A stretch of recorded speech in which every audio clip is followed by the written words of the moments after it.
धर्मपुर गांव में रहने वाला रामधन एक बेहद गरीब किसान था। इस बार उसने गांव के सेठ से उधार लेकर खेती की थी।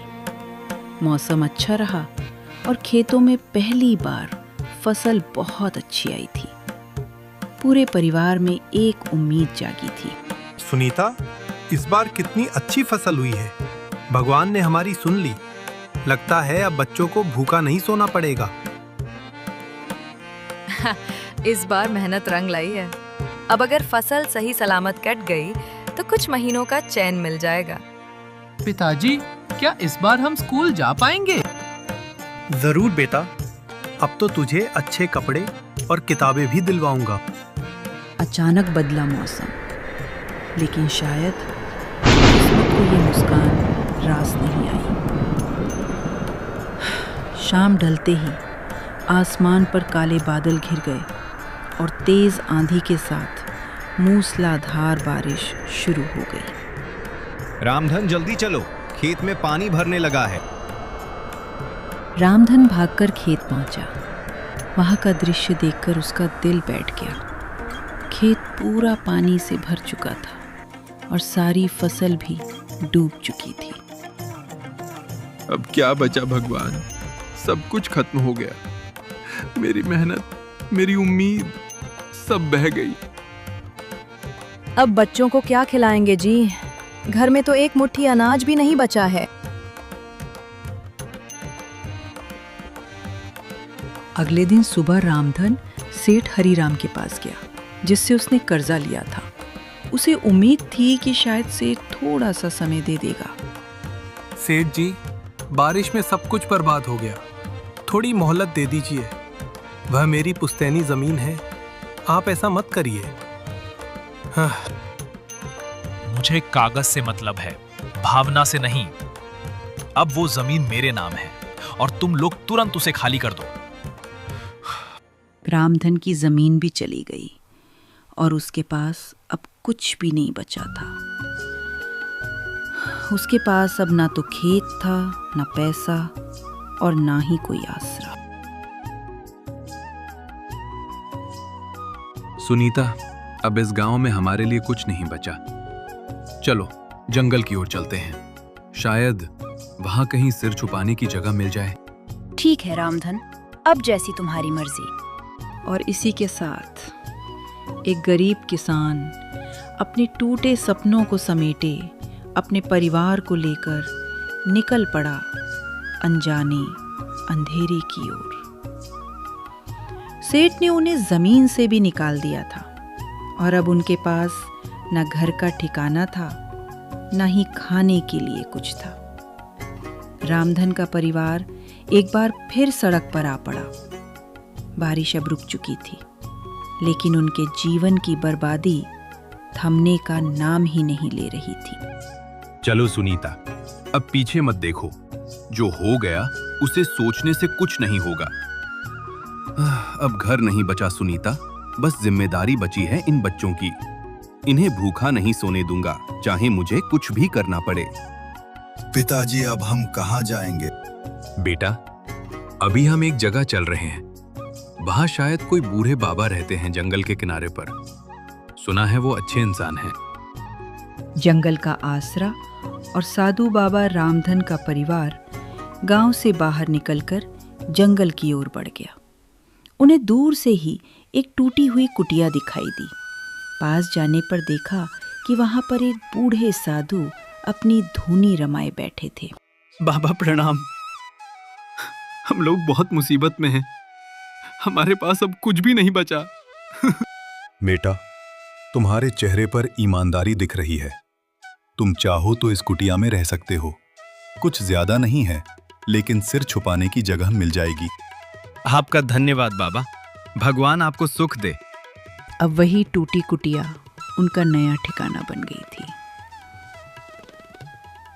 अगले दिन सुबह रामधन जंगल में लकड़ी काटने निकला ताकि बाजार में उसे बेचकर कुछ पैसे मिल सकें। सुनीता, मैं जंगल जा रहा हूँ, लकड़ियाँ काट कर लाऊंगा। फिर उसे बेचकर कुछ सब्जी लाएंगे बच्चों के लिए।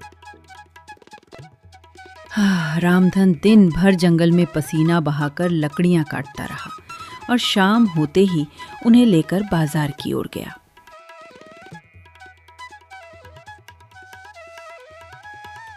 वहां उसे बहुत कम पैसे मिले, पर उसने कुछ आलू, प्याज और थोड़ा सा आटा खरीद लिया।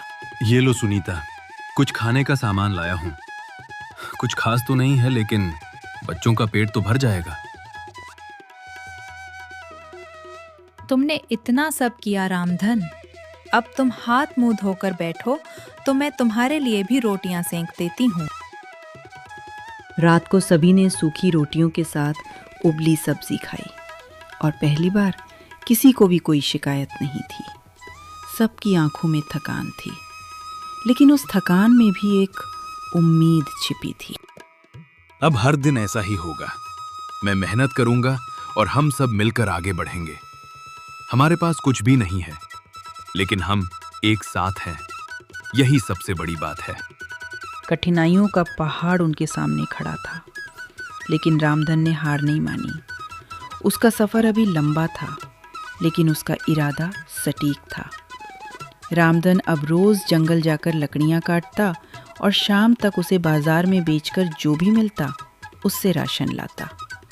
बच्चों की आंखों में अभी भूख दिखती थी, लेकिन वो अब शिकायत नहीं करते थे। परिवार के लिए संघर्ष अब उनकी आदत बन गई थी।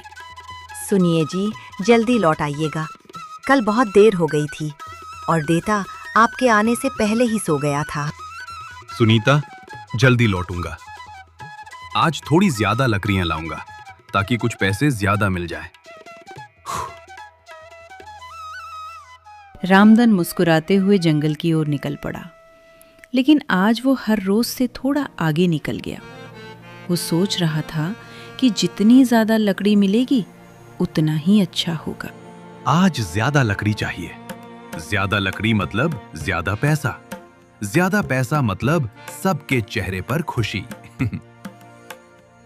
पेड़ों की गहराइयों में वो इतना आगे निकल गया कि उसे पता ही नहीं चला कि वो कहाँ पहुंच गया है।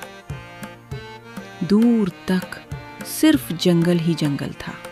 वहां पर कोई रास्ता दिखाई नहीं दे रहा था और ना ही कोई आवाज थी। अरे, ये कौन सी जगह है? ये रास्ता तो रोज वाला नहीं लगता। लगता है कहीं गलत दिशा में आ गया हूं। वो इधर उधर देखने लगा, लेकिन उसे कोई दिशा समझ नहीं आ रही थी। आसमान में बादल गिरने लगे थे और हल्की सी बारिश भी शुरू हो गई थी। हे भगवान, अब क्या करूं? जिस दिशा से आया था वो भी भूल गया। अब कोई रास्ता नहीं सूझ रहा। उधर झोपड़ी में सुनीता बार बार जंगल की ओर देख रही थी। सूरज ढल चुका था, लेकिन रामधन नहीं लौटा। आज बहुत देर हो गई है। अब तक तो वो रोज लौट आते हैं, आज इतनी देर क्यों हो गई है? उधर रामधन थक कर एक पत्थर पर बैठ गया। उसकी आंखें नम हो गई, लेकिन फिर उसने हिम्मत जुटाई और आगे बढ़ा। तभी एक छोटी सी रोशनी दिखाई दी।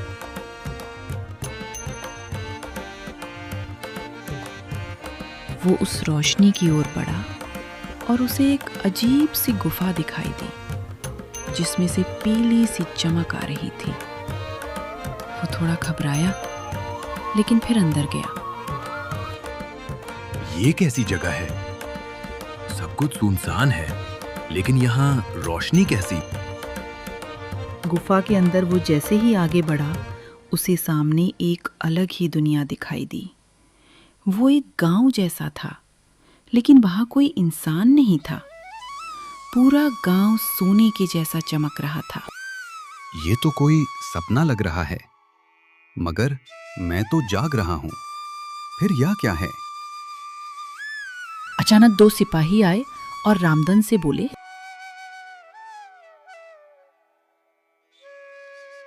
तुम कौन हो और यहां कैसे आए? मेरा नाम रामधन है। मैं गरीब किसान हूं, रास्ता भटक गया हूं। राजा के पास चलो, वो तुमसे मिलना चाहते हैं।